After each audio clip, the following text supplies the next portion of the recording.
¿Ok? Y bien, muy buenas tardes de martes 20 de enero. Ya se nos está yendo este mes, el primero del 2026. Soy Claudia Heredia, gracias. Estamos en nuestra experta conversación plural con sentido humano y visión global. Una nueva iniciativa, sello de la organización Vive Mejor Ciudadano, 19 años de activismo por los derechos humanos y la educación ahora en nuestra América Online Radio. Siga esta señal poderosa de comunicación de contenidos a través de www.nuestraamericaonlineradio.com. Quiero agradecer, entre paréntesis, a don Armando García, director de esta plataforma comunicativa, así como a la maestra Luz Marisol Paredes Apolitano, por el apoyo en la cobertura de este programa.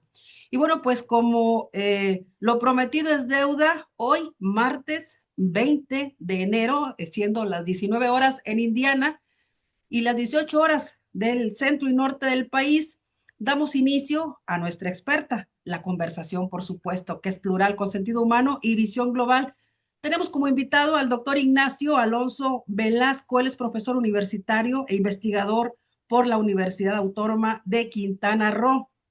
Comparto con nuestras audiencias que él es presidente de la Asociación de Mexicanos de Corazón y además es integrante de la Asociación Mexicana de Asesores Parlamentarios. Es columnista del grupo Pirámide. Ya llegó, ya está aquí. ¿Cómo estás, mi querido doctor Alonso? Muy bien, con gran gusto de saludarte a ti y a toda la audiencia. Gracias, doctor. Bueno, pues sobre el tema tenemos 30 minutos, vamos a conversar. Prometemos una conversación sustanciosa, pues con nada más y nada menos que un activista por los derechos humanos, cuyas líneas de investigación son la geografía política, la ciencia política, la frontera y además los derechos humanos. El tema ambiental, sin duda, es un derecho humano de todas las personas. Y bueno, pues el medio ambiente no conoce de fronteras. Este artículo que escribes, doctor, que nos motiva a invitarte en torno también al activismo que tú desarrollas en el sur del país. Hablar de aire, de suelo, agua, flora, fauna. ¿Por dónde empezamos con el tema ambiental? Ujú. Sí, efectivamente, nosotros aquí en el planeta tenemos estos problemas medioambientales que realmente no entienden de límites fronterizos, que son más bien invenciones que nos hemos creado los humanos y que cuando se genera, por ejemplo, contaminación en un municipio, pues suele acabar afectando al municipio de al lado o al estado contiguo. Entonces, yo creo que el medio ambiente es el mejor ejemplo de que hay ciertos problemas que no se pueden atajar de manera individual, sino que ahora sí que la unión hace la fuerza y es necesario que nos unamos, los ciudadanos, los gobiernos, precisamente para tratar de vivir en un mejor planeta desde el punto de vista medioambiental, porque si no, al final esto se va a acabar y los perjudicados vamos a ser todas y todos. Así que tratemos de eso, sí, de ir aportando nuestro granito de arena a favor del medio ambiente. Extraordinaria reflexión, maestro. Tú eres activista por los derechos humanos y la democratización de la participación ciudadana. Y esto me lleva a preguntarte en torno a cómo visualizas tú la participación de la comunidad y de las personas en los temas y las causas de la madre tierra, del cuidado del medio ambiente y además también del cuidado del agua. Bueno, bien, sí, desde luego. Nosotros como el elemento poblacional de cualquier entidad, como puede ser un país, un estado, un municipio, somos un elemento fundamental. No podemos dejar que nuestros gobiernos eh, pues sean los únicos que busquen las soluciones y necesitan de cada uno de nosotros. Así que como ciudadanía no nos debemos limitar solamente a ejercer nuestro derecho al voto, que de por sí existe un gran absentismo cada vez que hay una jornada electoral, sino que esto de la participación ciudadana debe ser un estilo de vida, algo que realicemos día con día. Existen mecanismos en las leyes que debemos primero conocer y segundo poner en práctica Sí, a favor de los derechos humanos y, por supuesto, a favor del medio ambiente. Nosotros podemos hacer mucho, por ejemplo, presentando iniciativas ciudadanas para reformar algún cuerpo normativo que consideremos que puede ser mejorable. Podemos exigir audiencias a nuestras autoridades públicas, ya sean estatales, municipales, para, para directamente poderles expresar algún reclamo que tengamos, alguna necesidad medioambiental en nuestro municipio, en nuestro estado. Realmente se requiere reforzar mucho ese elemento de población. Y no olvidemos tampoco los derechos de las niños, niños y adolescentes. sí, La participación no puede ser solamente ciudadana, exacto. entendiendo por ciudadanos los que tienen más de 18 años y en este caso sean mexicanos, por Así ejemplo. es. Sí, Sí, las políticas públicas se ha comprobado que son mucho más humanas sí, si se toma en cuenta la opinión de los niños, niñas y adolescentes. No porque no tengan 18 años al menos, se les va a tener que dejar de lado. Al contrario, ellos tienen una sensibilidad y una percepción diferente a la de los adultos. Así sí, que yo creo que ya es momento de dejar de hablar de participación ciudadana y empezar a hablar de participación social. Como sí. sociedad, los niños, niñas y adolescentes también forman parte de la sociedad. Por supuesto, también las personas que están viviendo en el país con quizá un permiso de residencia permanente, todavía no tienen la ciudadanía, por lo tanto la nacionalidad, pero no por eso les tenemos que hacer a un lado. Por supuesto, ellas son personas que también viven en nuestra comunidad, también tienen algo que aportar y también deben ser escuchadas. Me parece muy oportuno esto que comentas de la participación ciudadana, transitar a la participación social, comunitaria, humana, pero además también ahora con una gran visión social, dado los retos que son cada vez más globales. ¿Qué piensa el doctor Ignacio Alonso desde sus trincheras en la docencia, en el activismo, en la defensa de los temas de interés de la ciudadanía y de la sociedad en general, el hecho de abordar este tipo de temas desde las municipalidades, porque al final del día el reto ambiental comienza en el municipio, comienza en el territorio más cercano a la gente? ¿Qué piensa sobre esto, doctor? Sí, efectivamente. Aquí en México tenemos tres niveles u órdenes de gobierno, el federal, estatal y el municipal, y el más cercano a nosotros, efectivamente, es el municipio. Es donde es a quien acudimos en primera instancia cuando tenemos alguna necesidad, algún problema, como puede ser de tipo ambiental. Así que es muy importante cambiar esta visión de tratar de que todo se concentre a nivel federal, porque nosotros desde abajo, desde el municipio, donde tenemos que empezar a construir un mejor país. Y, y en este sentido, los municipios pueden, por ejemplo, asociarse para trabajar de manera conjunta problemas comunes, como pueden ser los del medio ambiente. Imaginemos, por ejemplo, un río cuyo cauce transcurre a lo largo de varios municipios y está sumamente contaminado porque cada municipio pues va vertiendo sus residuos en él. Bueno, solamente se puede atajar este problema si de manera conjunta se comprometen a dejar de verter residuos en el río, porque de nada serviría que uno de esos municipios deje de hacerlo si el que le sucede y el que le antecede en el curso del río sigue con sus industrias vertiendo porquería en el cauce del río, ¿verdad?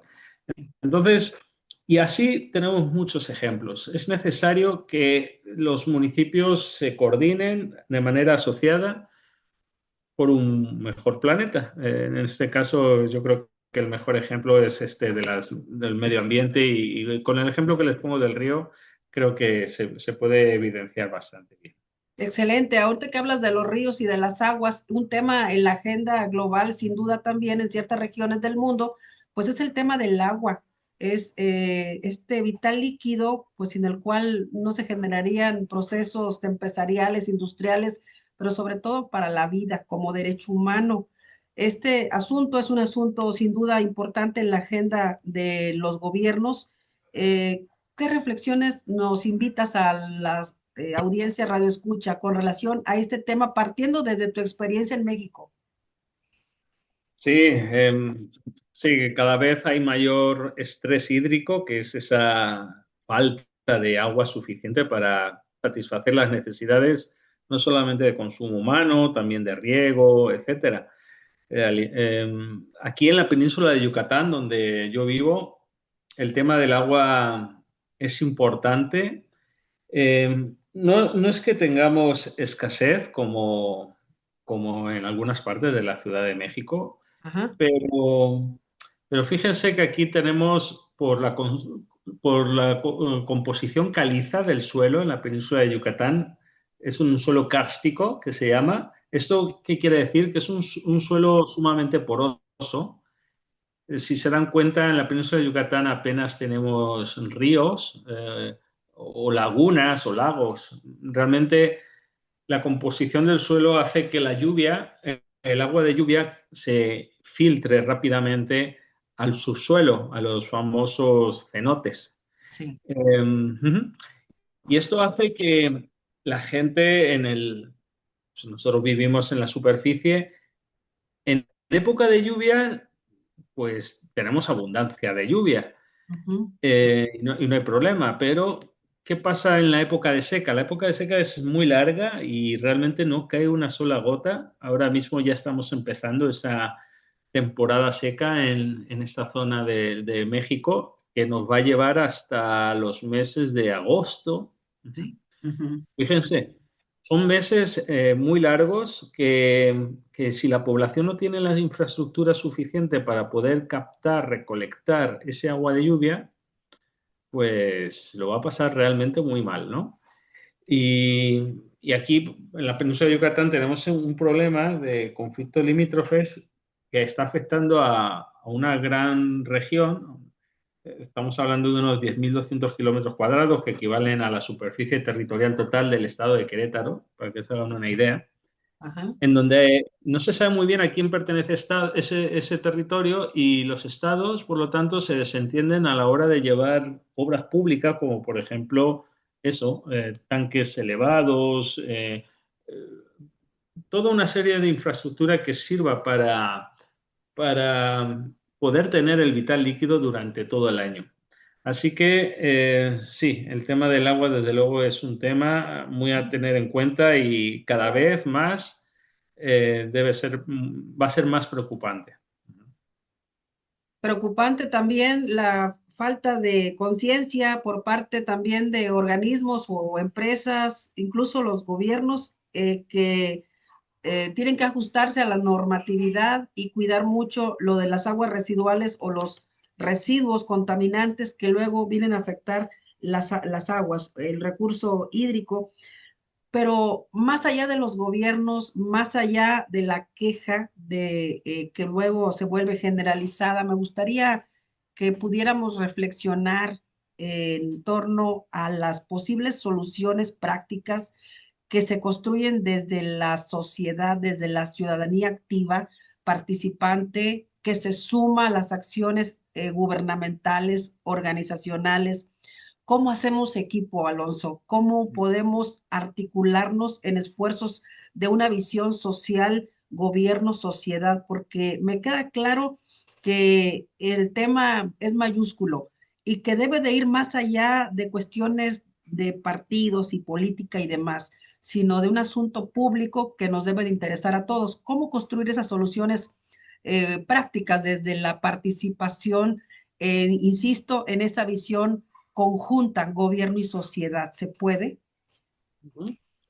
Sí, nosotros como sociedad necesitamos estar muy unidos porque de manera individual no tenemos la voz, la fuerza para poder dialogar con el gobernante. Y por eso es muy importante que nos incorporemos a asociaciones civiles, a ONGs, en este caso que defiendan el medio ambiente. Sí, Eh, Les pongo un caso muy concreto en el estado de Querétaro que se suscitó el año pasado. El gobierno tenía pensado, pues, un río, hacerlo elevado. sí, Eh, y no, fue en Monterrey. Querían elevar el cauce de un río precisamente pues, para hacer alguna obra de infraestructura en el suelo y pues les estorbaba el río. Entonces querían hacer como una especie de acueducto, lo cual pues iba a transformar totalmente esa área geográfica, todo el medio ambiente lo iba a trastocar porque ya no iba a estar el río a pie de suelo, digamos, ¿no?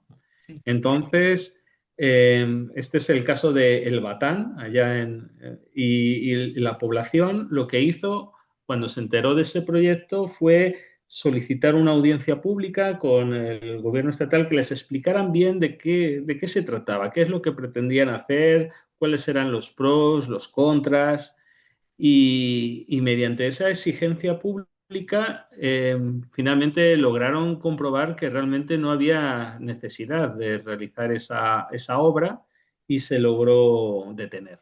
Sí. Por lo tanto, este es un buen ejemplo de cómo la sociedad unida pues podemos lograr una interlocución con nuestros gobernantes y que realmente nos tomen en serio y que no hagan realmente lo que ellos quieren, que muchas veces lo que les interesa más bien en la parte el beneficio económico y no el medio ambiente precisamente. Interesante, estamos platicando con el doctor Ignacio Alonso Velasco, profesor universitario e investigador de la Autónoma de Querétaro, iba a decir yo, no, de Quintana Roo, presidente de la Asociación Mexicanos de Corazón. Ubique usted esta asociación, Mexicanos de Corazón, que es una asociación que ha impulsado el doctor Alonso. Es integrante, lo dije en un principio, de la Asociación Mexicana de Asesores Parlamentarios y además destaco que es columnista del grupo Pirámide. Estamos platicando sobre un tema de vital importancia en la agenda de la sociedad en México y del mundo. El tema, por supuesto, el medio ambiente por un planeta limpio. Queremos un planeta limpio, hay que cuidar el agua, además preservar el medio ambiente, el respeto a Madre Tierra y seguir cuidando nuestros recursos naturales. Bueno, pues seguimos en la conversación plural, con sentido humano y visión global. Nuestra experta, esta es nuestra experta en la conversación. Mi querido doctor, pues la preservación del medio ambiente, lo decía hace un instante, el respeto a la madre tierra y además el cuidado del agua. Derechos humanos, ligado esto con el concepto de derecho humano, cómo poder fortalecerlo y que no se diluya la fuerza que tienen frente a una visión constitucionalista para que podamos exigirlo como garantías, como derechos inmanentes a toda persona, porque son parte pues del ser humano, el agua, el medio ambiente, estamos imbuidos, involucrados en el respeto a la madre tierra y al medio ambiente, la preservación, pero luego vemos que pues hay deforestación, incendios, basura, falta de cuidado de nuestras vialidades. ¿Cómo fortalecer estos componentes, estos elementos del medio ambiente y el agua, la tierra como derechos humanos? Bien, pues sí, digamos que este derecho humano a un medio ambiente sano está catalogado como un derecho humano de tercera generación, que son estos derechos que nos afectan a las colectividades. Y sí, nosotros en este sentido pues tenemos que hacer uso de las instituciones que tenemos para la defensa de los derechos humanos. Así pues, por ejemplo, aquí a nivel nacional en México tenemos la Comisión Nacional de los Derechos Humanos. Tenemos también, ya pues en cada una de las entidades del país, pues tenemos la propia Comisión Estatal de los Derechos Humanos. Eh, Ante las comisiones de derechos humanos podemos actuar cada vez que veamos vulnerado alguno de nuestros derechos humanos por parte de algún servidor público, ya sea federal, estatal o municipal. Eh, También otra institución que nos puede servir de aliada es la Suprema Corte de Justicia de la Nación, la Claro, cual sí, siempre se ha destacado, la verdad, por la defensa de los derechos humanos. Yo me baso mucho en su jurisprudencia para actuar en la defensa de las causas que yo considero legítimas, como es el derecho humano a la igualdad y no discriminación. sí, Precisamente esta semana la Suprema Corte se volvió a pronunciar a favor de que no se puede estar exigiendo ser de un lugar, ser oriundo de un lugar para poder ocupar un cargo público, cuando lo importante debieran ser los méritos, ¿no? sí. Por lo tanto, hagamos uso de todas estas herramientas. Existen también estrategias, planes que ahí están. Entonces, pues hagamos uso de ello precisamente a favor del medio ambiente. Totalmente de acuerdo. Bueno, pues la legalidad, la constitucionalidad, y tú eres experto en ello, un hombre formado en las leyes, que además es activista, el doctor Alonso Velasco Ignacio, invitado en esta emisión de nuestra experta, aire para respirar y agua para beber. Quiero poner esta frase al oído de nuestros, pues, escuchas. Aire para respirar y agua para beber. Vital para la vida humana y no humana, vida humana o animal. Bueno, doctor, ¿cuáles serían para usted como los derechos para poder respirar y cuáles serían las acciones para poder beber de la fuente de esta nueva era que queremos como ciudadanos porque estamos aspirando a un país mejor, a un mundo mejor? Todos queremos un mundo y una sociedad mejor, pero qué es en qué derechos y en qué acciones podemos como aterrizar esos anhelos colectivos a nivel de reflexión muy profunda, por cierto, sobre las realidades que estamos viviendo, que son arrolladoras en el tema de los impactos ambientales, de las afectaciones a la salud. Después de la pandemia por COVID-19 en 2020, creo que ya no nos podemos dar el gusto ni el lujo, permítanme la expresión, el lujo de no cuidar nuestro medio ambiente, el aire y el agua, y poder dejarle un mundo mejor de como lo encontramos a las nuevas generaciones. Sí, definitivamente necesitamos un agua eh, que sea salubre para poder vivir, es vital líquido, y un aire sano para poder respirar. Y lo cierto es que nunca en la historia del planeta ha Sí, habido bueno, al menos desde que tenemos registros, nunca había habido una concentración de CO2 en la atmósfera tan elevada como la que tenemos ahora.